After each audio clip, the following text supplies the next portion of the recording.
Heat, up here, heat. Welcome to this explainer. Imagine we are rapidly swapping back and forth between two entirely different worlds. On one side, you've got the grainy, vibrant color broadcast vibes of 1970. On the other, the ultra-crisp, hyper-analytical 4K streaming machine of 2026. 1970 was the accidental revolution, the exact moment that gave us the global blueprint for the game we love today and set the stage for the massive data-driven spectacle that 2026 has become. And honestly, that brings us to the ultimate question we're unpacking today. Was the beautiful game actually better before all the data? We are looking at this wild philosophical twist that defines modern football. It's the ultimate debate, right? Absolute, clinical tactical perfection on one side versus the inherent, beautifully chaotic art of the past on the other. Okay, let's dive into this. Side A, 1970. This era was defined by just remarkable freedom, raw creativity, and the pure magic of widespread color TV broadcasts. Now, contrast that with Side B, 2026. This is a highly engineered, totally optimized world of 4K digital streaming, AI-assisted scouting, and advanced analytics. It's crazy to think about, but what happened organically in 1970 accidentally birthed the massive global machine that we see mathematically perfected today. So let's go back to Mexico in 1970. It was literally an accidental revolution. I mean, nobody fully realized it at the time, but this specific tournament introduced the tactical innovations, the expansive global TV coverage, and the massive sports marketing opportunities that essentially created the blueprint for the modern mega-sporting industry. The global sports machine as we know it today, it was basically born right there on those Mexican pitches. And man, what a tournament it was. The flowing, nostalgic, poetic chaos of this era gave us moments that are burned into history. You had England's Gordon Banks pulling off the save of the century against Pelé, somehow scooping a bullet header over the bar in the blazing heat of Guadalajara. You had Pelé's completely audacious dummy against Uruguay, just letting the ball run right past the goalkeeper without even touching it. Oh, and his crazy near-miss shot from the halfway line.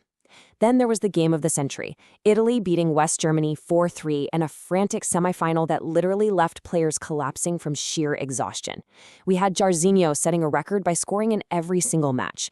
And to cap it all off, Carlos Alberto finishing a perfect team goal in a legendary 4-1 win over Italy in the final. That 1970 Brazilian squad was an absolute juggernaut. 19. They scored a staggering 19 goals in just 6 matches on their way to the title. That number is a perfect distillation of everything that made them extraordinary. Their pace, their technical quality, and just the pure, unadulterated joy in the way they attacked the pitch. But it wasn't just Brazil relying on individual brilliance.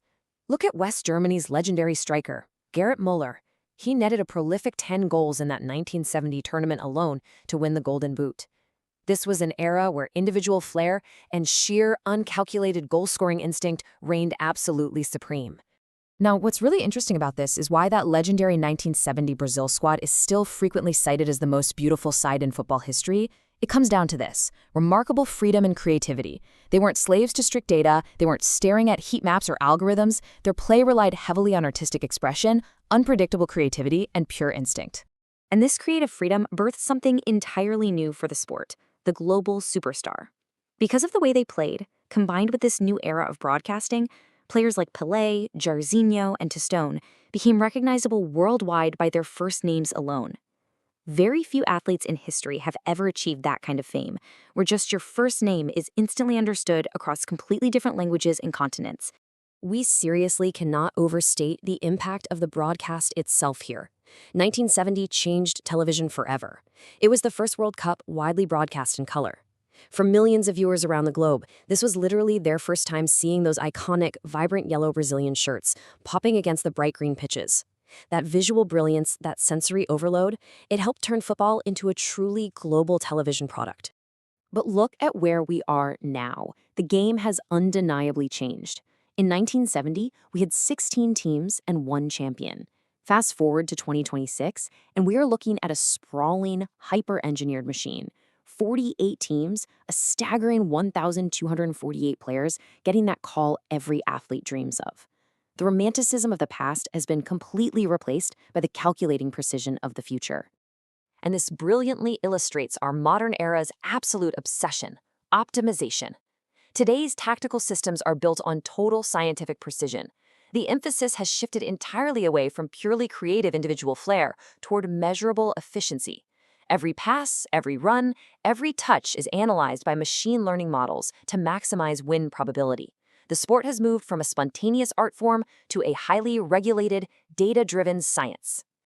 So let's break down the 2026 blueprint for success. That free-flowing flair from 1970, gone. Replaced by a relentless focus on perfecting specific data points. First up, pressing intensity, controlling the opponent's space through highly coordinated, almost robotic defensive movements. Next, passing networks. Remember Carlos Alberto's creative 9-pass team goal from 1970 with that fabulous blind pass from Pelé? Today, that organic magic is replaced by calculated, AI-assisted passing networks, where analysts model tens of thousands of probabilities before a match even kicks off. Then you have sprint frequency and recovery cycles, managing athlete workloads down to the microsecond using GPS trackers and biometric sensors to ensure absolute peak physical performance. When we lay these two eras side by side, the contrast is just stark. In 1970, the tactical focus was all about individual flair and remarkable freedom, driven by an accidental revolution and sheer instinct. Contrast that directly with 2026, where the focus is entirely on system optimization and efficiency, powered by advanced analytics, real-time spatial tracking, and AI-assisted scouting. It's a direct, head-to-head comparison of the romanticism of the past against the calculated, ruthless precision of the modern game. Now, because of this massive shift, analysts generally agree that the 1,248 players in the modern 2026 tournament are physically superior to that legendary 1970 Brazil squad. They benefit from decades of advancements in sports science, elite nutrition, and high-tech recovery. But, and here is the fundamental twist of modern sports, while the product might be better than ever in terms of pure physical output and tactical organization, beauty and efficiency are not always the same thing. Which leaves us here. As the world watches these highly optimized athletes navigate the toughest, most heavily data-driven path any champion has ever faced, we really have to ask, has efficiency replaced beauty? Are we losing the unpredictable creativity that made this sport so incredibly magical to begin with?